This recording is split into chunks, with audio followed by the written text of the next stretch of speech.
What is the world's most dangerous ideology?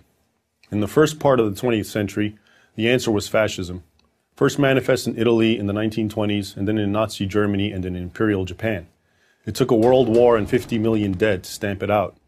In the second half of the 20th century, the answer was communism.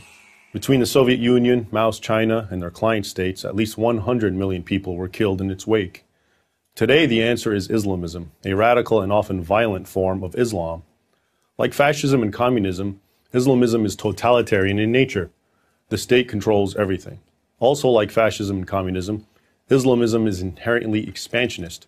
It always seeks to get bigger, cross borders, and bring as many peoples as possible under its control. And, like fascism and communism, many of Islamism's adherents are prepared to kill to achieve its aims. Those aims are antithetical to everything Western and other free societies stand for. Free speech, free enterprise, freedom to practice or not to practice any religion, freedom of assembly, a free press, and, of course, fundamental human and civil rights for all their citizens. Islamism completely rejects the Western principle of separating religion from government.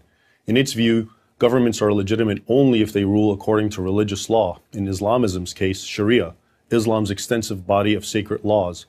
Sharia is based on the teachings of the Quran and the Sunnah. The Quran is believed to be the literal words of Allah as revealed to his prophet Muhammad in the 7th century, and the Sunnah consists of the words and deeds attributed to Muhammad. Islamists interpret Sharia to hold that anyone born Muslim must remain Muslim and face execution if they convert to any other religion, that adulterers must be stoned to death, that anyone who insults Islam or Muhammad must either be severely whipped or executed, and that thieves should have a limb cut off. In addition, Islamists condone polygamy and child marriage.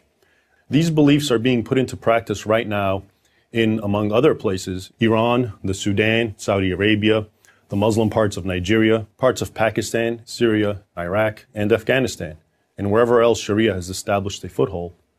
If Islamists were content to live under strict Sharia law in their own communities and leave everyone who doesn't want to live that way alone, they wouldn't be a threat to the rest of the world. But that would not be Islamism. Islamism wants the entire world governed by Sharia, and anyone who opposes Islamist expansionism is the enemy and must be destroyed. That, of course, includes the United States, all of Europe, and Israel. But it also includes fellow Muslims. Indeed, Islamists have killed far more Muslims than members of any other group. So how many Islamists are there? Nobody knows for sure, but we can make some conservative calculations. There are approximately 1.5 billion Muslims in the world. How many of these are Islamists? A 2013 Pew Research poll offers some clues. 86% of Muslims in Pakistan, 80% in Egypt, and 65% in Jordan support the stoning of adulterers. 79% in Afghanistan, 62% of Palestinians, and 58% in Malaysia, considered a moderate Muslim country, support the death penalty for Muslims who convert from Islam. If only 10% of the world's Muslims are Islamists, and the percentage is likely higher, that's 150 million people. Among these, how many are willing to take violent action to enforce their Islamism? Here we're talking about Al-Qaeda, the Islamic State, the Taliban, Hamas, Hezbollah, Boko Haram, Al-Shabaab, and other groups that send suicide bombers into markets, explode car bombs at funerals, throw acid in the faces of girls who attend school, murder sisters or daughters who defy the will of a brother or father, or who fly hijacked airplanes into buildings. This is a very hard number to pin down. So let's again be cautious and say the figure is only 2% of that 150 million. That's still 3 million people, 3 million potential terrorists organized by a common ideology and supported by many more. The good news is that hundreds of millions of Muslims are not radical Islamists. Just to cite one example, the Islamist Muslim Brotherhood governed Egypt for 1 year in 2012.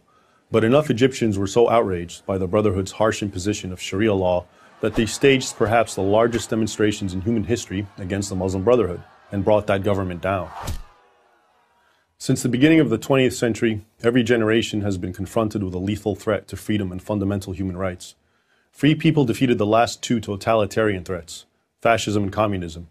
If we want to preserve freedom, we, non-Muslims and Muslims alike, will have to defeat the threat of our time, Islamism. I'm Raymond Ibrahim, author of the Al-Qaeda Reader for Prager University.